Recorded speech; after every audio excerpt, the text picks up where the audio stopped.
Hello everyone, I hope you're all having a fabulous Monday. Today I'm coming at you with our weekly Minks Monday Q&A. Before we get started, let me share the bag that I'm currently rocking, and that is the Chanel wallet on chain and the red caviar leather and the silver hardware. Alright, so grab your coffee, grab your tea, let's start your workout, let's go to work, let's do your laundry, whatever it is that you do, come join me because we have some awesome topics to cover.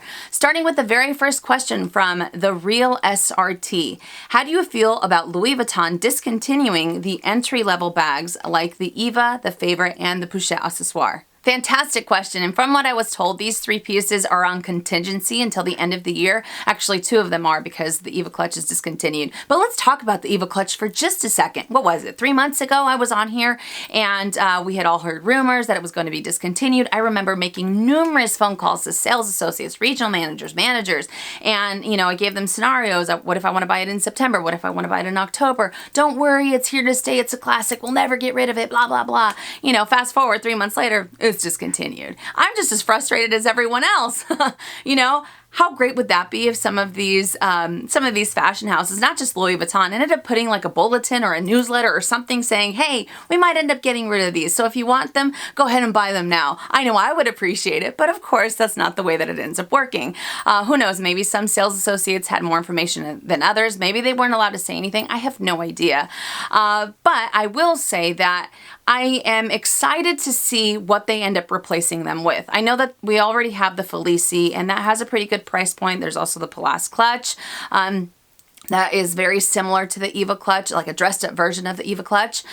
So they already have some that I feel have already started to take their place.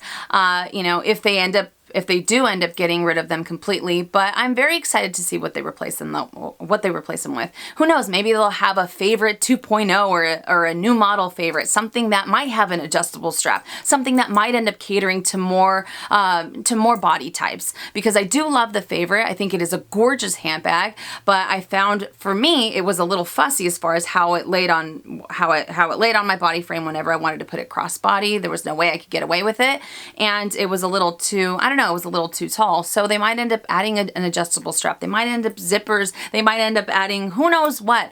But I have faith that they will end up, that they'll still keep these entry-level bags, because I know I appreciate them and they're very, very versatile, especially the Pochette Accessoire. Like I said, I had 3 of them. I've had 3 of them in my collection. I appreciated them. I love how versatile they are. Like I said, that's something that I always end up looking for when it comes to luxury goods. But who knows? But I'm excited. So I will be sad to see the Favorite, the Pochette Accessoire, and the Eva Clutch. If they do end up leaving, they were great while they lasted, but still, maybe it's a new chapter in a new direction, in a new crossbody, adjustable, user-friendly type of way. I have no idea.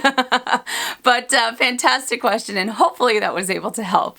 All right, next question from ChellBeans30. Hopefully I'm saying that correctly because it looks like I should be saying ChiliBeans30. I don't know.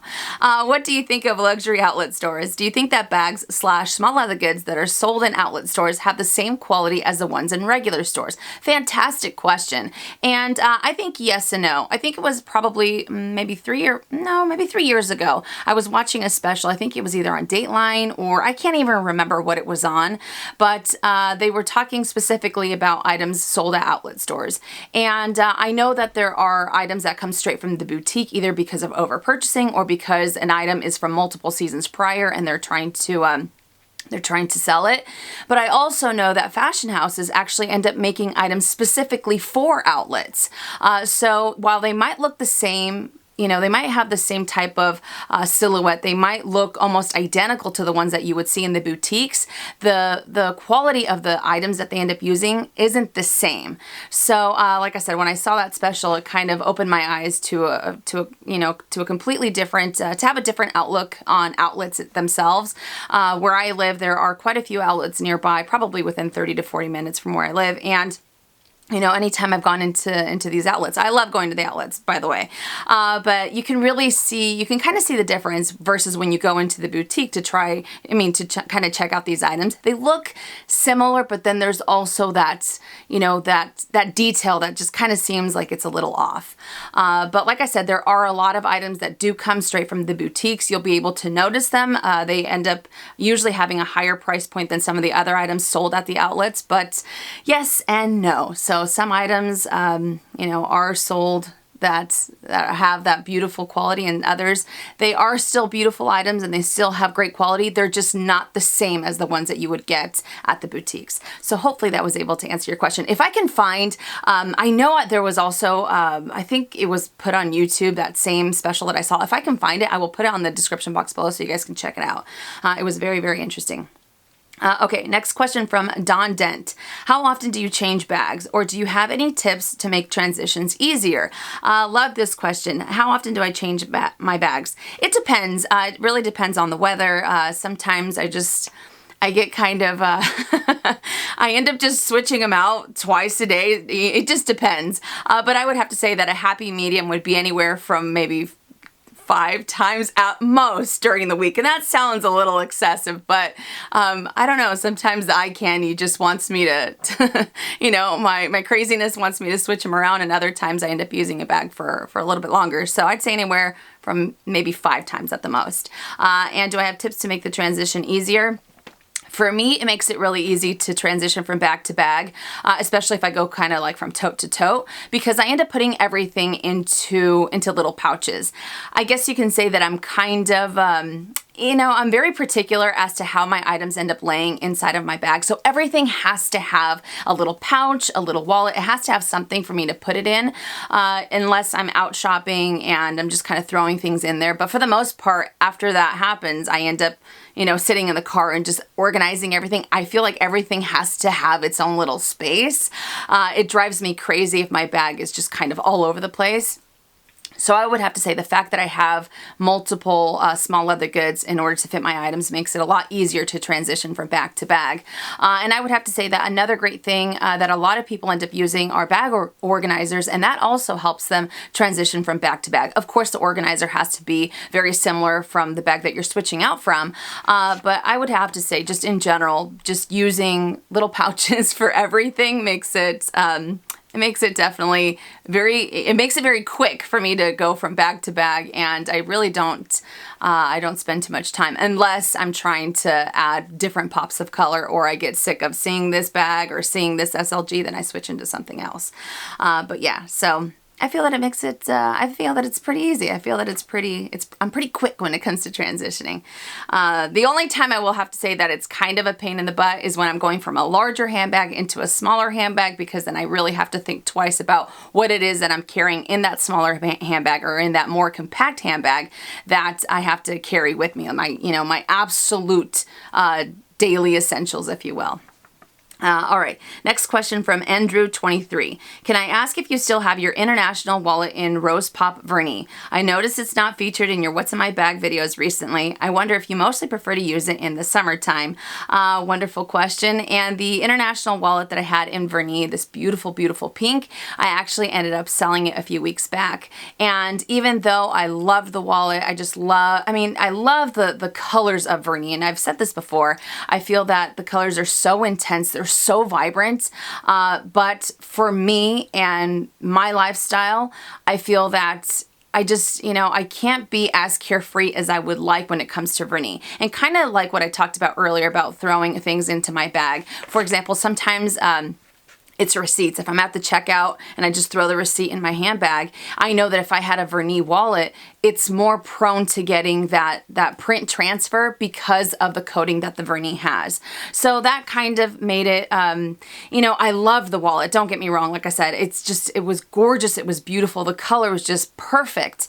But the fact that I didn't use it as often as I would have liked, and the fact that I felt that I had to be a little bit more careful with it, is something that kind of turned me off on it.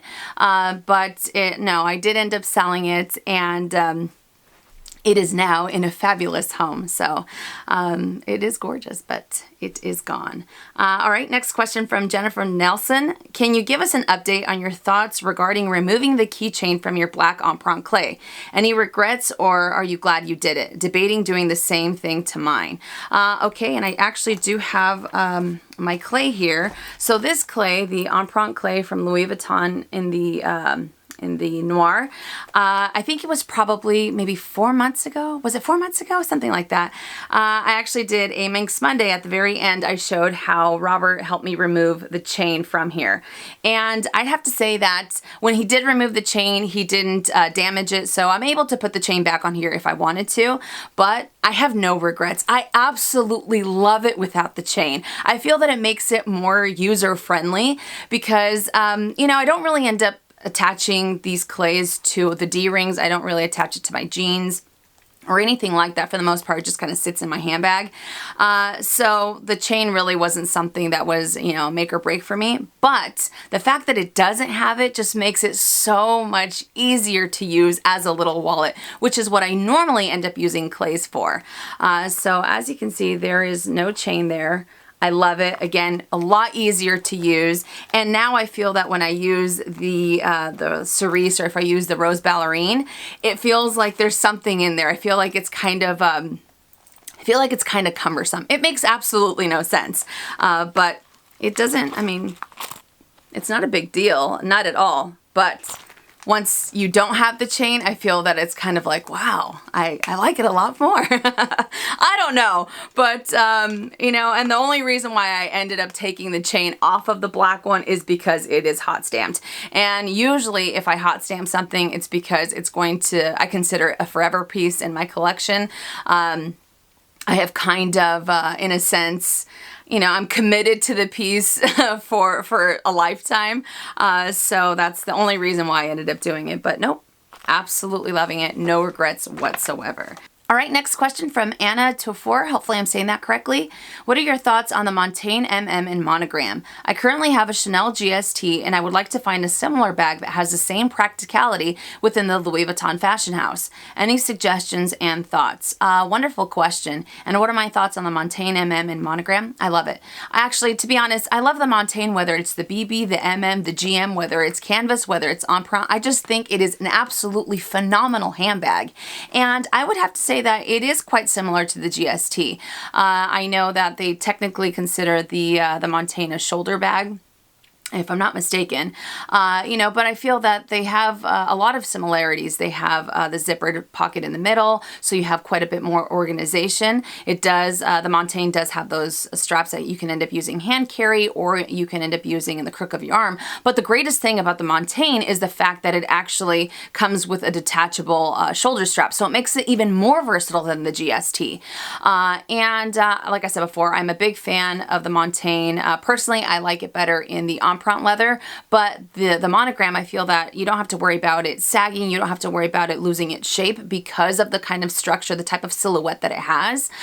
So I would have to say that is a comparable bag to the GST. Another one that I would have to say is the Vosges. Take a look at that one.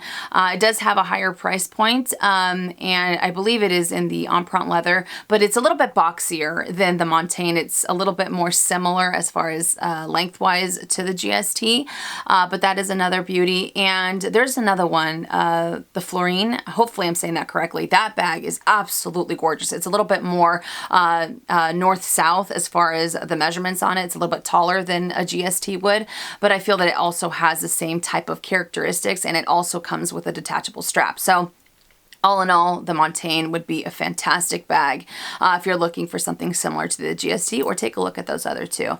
But hopefully that was able to help. All right, next question from Nika Donskaya. Hopefully I said that correctly. Is it okay to buy a bag that is on display in Louis Vuitton, or should a sales associate bring you a new bag? Recently, I watched a video where a lady said you shouldn't buy display bags and you should only get new ones. Fantastic question. Personally, the way that I feel, I only want to get the new ones, and for one major reason: for the price point. The amount of money that we're paying for these luxury pieces, whether it's a handbag, whether it's whatever it is, I feel that if it's going to have any type of creases, if it's going to have any type of patina, any type of scratches, I want to be the one that, you know, that does the damage to the bag, if you will. So I know that sometimes the display bags, sometimes I've seen them there for like a year and a half. When you end up looking at the date code, a lot of them end up having a lot of patina because of the lights that the boutiques have.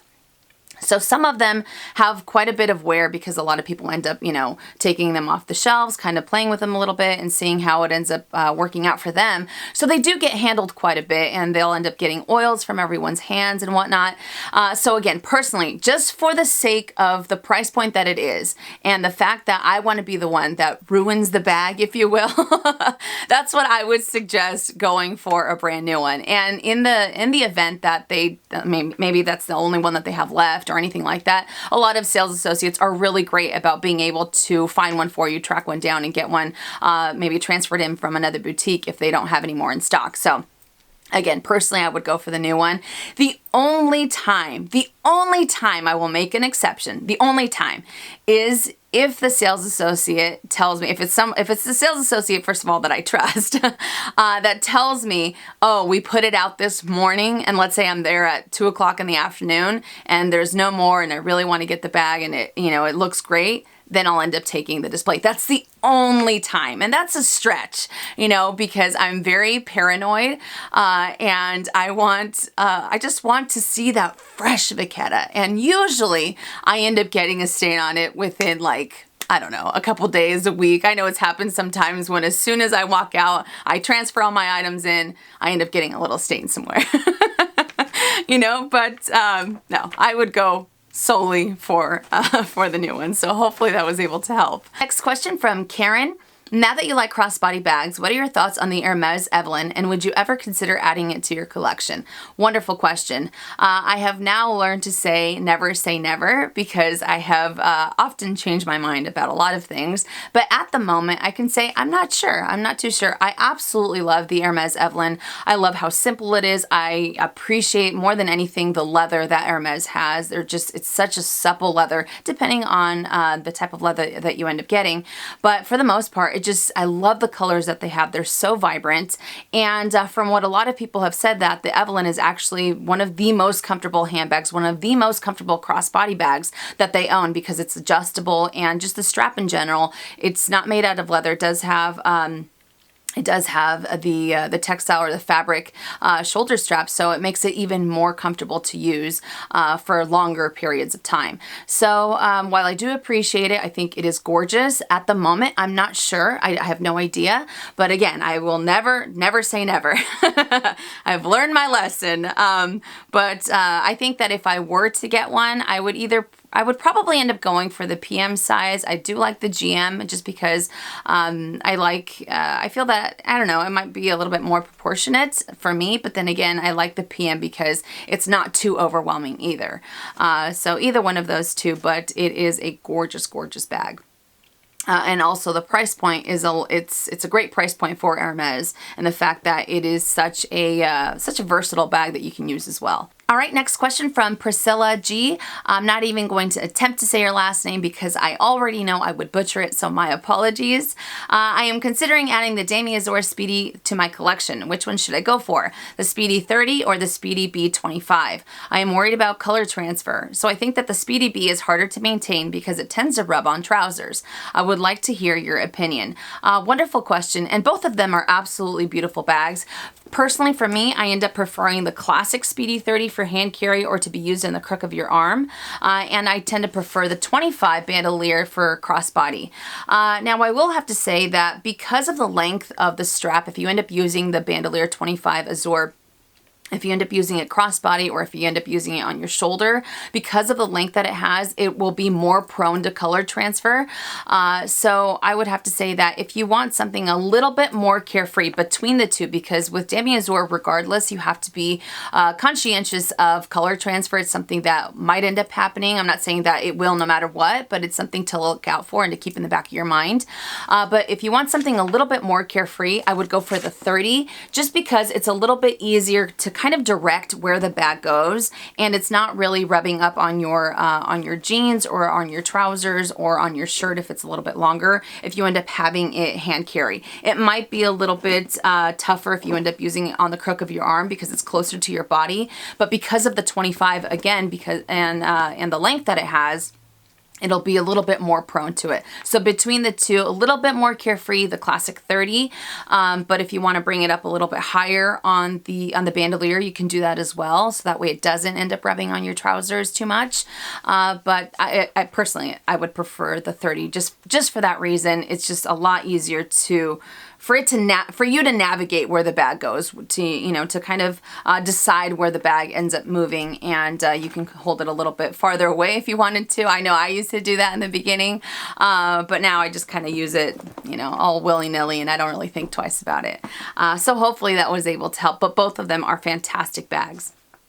Okay, and another thing that I'd have to say, if you don't end up using too many dark colors, if you end up having a lighter wardrobe, then I would definitely go for the 25 because it is a lot more versatile than the classic. I will have to say that, and I talked about that last week when I did the comparison between the Speedy bandolier and the Pochette Matisse, and I will put it at the end of this video if you guys are interested.